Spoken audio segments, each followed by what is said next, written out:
வணக்கம் நண்பர்களே, இப்போது நாம் பார்க்க இருப்பது திருப்பூர் மாவட்டம் 15 வேளாம்பாளையம் அரசு மருத்துவமனை பற்றி.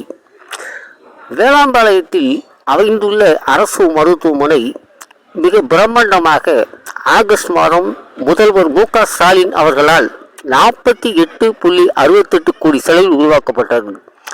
ஆனால் இதில் செயல்பாடுகள் சரியாக இல்லை. பிரஷர் மற்றும் சர்க்கரை உள்ள நோயாளிகள் காலையில் 7 மணிக்கு ரத்தம் எடுத்து அதன் பிறகு 1.5 மணி நேரம் கழித்து ரத்தம் எடுத்து செக் செய்ய வேண்டும்.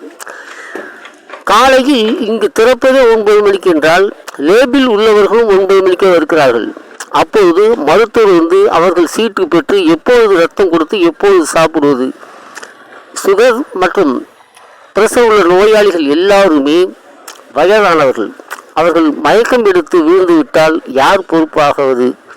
எனவே இந்த அரசு மருத்துவமனையில் உள்ள லேபில் உள்ளவர்கள் 7 மணிக்கே இரத்தம் எடுக்க வேண்டும் என்று இதன் மூலம் தெரிவித்துக் கொள்கின்றோம். இஎஸ்சி மருத்துவமனை அப்படித்தான் செயல்படுகிறது. அதுபோல் இதுவும் செயல்பட அரசு ஆவணம் செய்ய வேண்டும். நன்றி.